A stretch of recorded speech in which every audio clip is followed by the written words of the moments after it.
Kadalasan ay makikita ang ating susunod na grupo bago magmisa sa simbahan. Alamin natin kung ano ang ginagawa nila. Ito po ang Animator Kids Crew na nagmula sa poblasyon Muntinlupa City. Kami po ay galing po sa simbahan. Nabuo po ang grupo namin sa loob ng simbahan. Nagsasayaw po kami.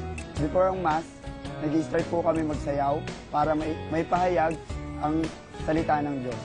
Meron din po kami tinutulungan na kagrupo namin.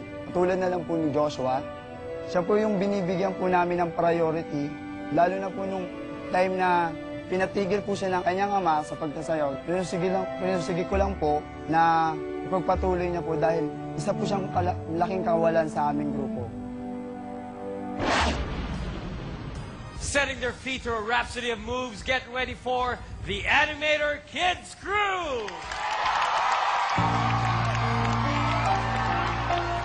Is this the real life?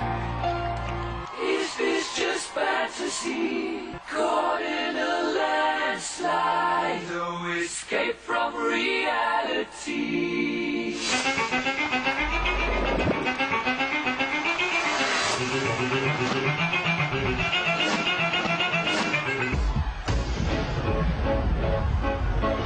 I see a little silhouette of a man. Scaramouche, me to the banda. On the moonlight, leading the river, climbing me. Here we go. I'm just a poor boy, nobody loves me.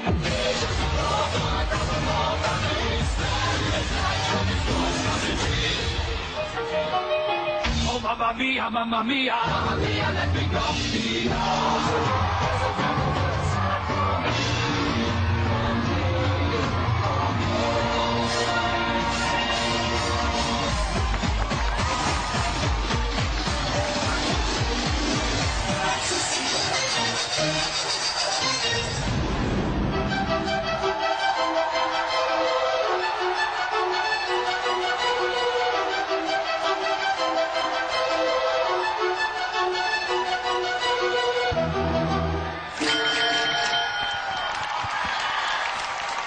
The Animator Kids Crew!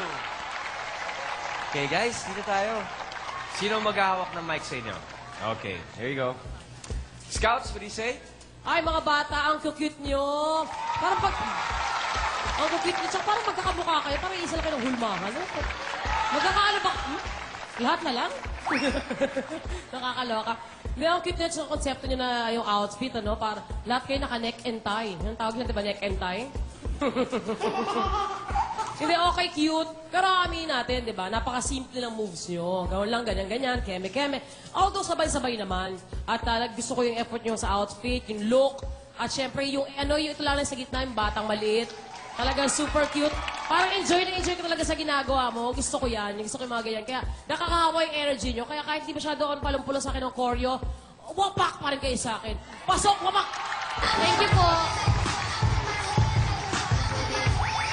Kaya cheer ng cheer sa bawat sinasabi mo, Kay. Kasi sila yung mga mommies sa Animator Kids Crew. In fairness, ang ingay talaga ng Sky Dome ngayon dahil sa mga bata na to. On cue yan. Tinamagsalita kayo sa Sige nga, ang galing nila! Ay, nako. Tama, basta bata talagang nakakatuwa, lalo na ngayon. What a great example! Dahil, imbis na yung ibang mga grupo, puro na lang galit, puro cramping, puro mga nahulog sa stage at nagtatambling na baka mamatay sila. Kaya naman, you chose a really nice song, very interesting, lots of dynamics. Choreography is cute. Simple pero malina yung steps. Nakasmile kayong lahat. And di ba, ang pinaka nakakatuwa is inspiration kayo sa mga bata dyan, di ba? If you dance, actually it will even help you to get smarter because it will develop your mental, social, and physical skills, di ba? So good job sa inyo. Next time, balik kayo, mas bongga mga steps. Pero para sa akin, talagang natuwa ako, nabitin pa. Congratulations, kids. Thank you po. I think naman the most exceptional thing about this group has to do with their costume. Parang pinag-isipan niyo talaga yung... Sino nag-isip ng costume ninyo? Ha? Kayo? it goes to show na it doesn't have to be so expensive. Pero pag may konsepto, you stick to the concept, it can work. It's effective. You could have done more with the choreography. Sana lang mas may theme kayo kasi hindi klaro sa akin kung ano kayo, if you were may conductor ba or mga bata lang kayong kumakanta. It's not clear to me. Siguro next time it would be nice if yung ginawa niyong pag-iisip for your costume, you would also put the same kind of effort into the substance of your performance. Nasayangan lang ako kasi this is the kind of group na pwede sanang mag-move on to the next level if mas cohesive lang yung choreography. Thank you very much, Dance Scouts. Ano kaya ang mga markang nakuha ng ating mga dancing chikitings? Let's find out after the break. Ito po ang Talentadong Pinoy.